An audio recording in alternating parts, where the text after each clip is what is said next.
everybody, welcome back. Time now for the News 4 Desk Sharp, where we chat with Assignment Manager Russ Barbera. It's been a while since we've had this meeting. Welcome back. Thank you. What's going on today, Russ? I'm just reading a note from Dr. Ostrow, but I'll get to that in a minute. You know, the UB 2020 plan, which isn't dead yet. I don't know if everybody knows, but it's a huge expansion of University of Buffalo. Medical corridor will be hugely expanded. Research jobs, thousands of jobs, construction and otherwise. Supposed to be a huge, huge injection into our local economy if it happens. Well, with the budget crisis in Albany, they haven't passed it yet.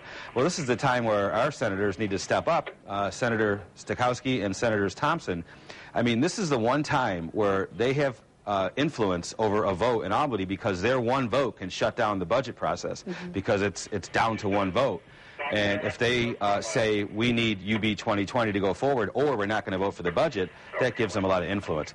According to state Senate leaders, UB 2020 is not dead, but we will find out probably by tomorrow if it goes forward or not, and we will see if our two senators here will step up to the plate and exert their influence, or say we're not going to vote for this budget unless it includes UB 2020. A lot of people think that UB 2020 is the future of Western New York. And so there are a lot of important issues in the budget, but this is one that definitely is, you know, taking the running as the lead issue for Western New York in the budget right now and needs to be handled properly. And it's the one time where our people have influence, because normally New York State lawmakers have total control over the budget. We don't have enough votes up here to sway anything. But when it's down to one vote, that one vote means everything. So, meanwhile, Dr. Ostrow, this ties into the UB 2020 thing, UB neurosurgery. You know, multiple sclerosis is a huge problem here in Western New York.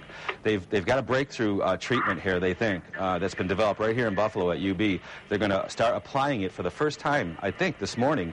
We're gonna go and videotape that and bring that story to you later. So anybody who knows anybody with multiple sclerosis should be wanting to pay attention to that later on for sure. Okay, what else are we working on? First-time home buyers, the tax credit. If you didn't do it by April 30th, it's too late.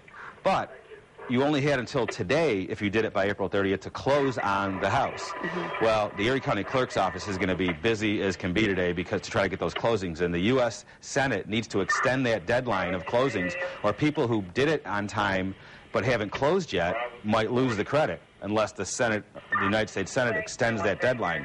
So we're going to be watching to see if that happens today in Washington. Meanwhile, the Erie County Clerk's Office will be a mad rush today for people trying to get it in just in case the Senate doesn't extend it.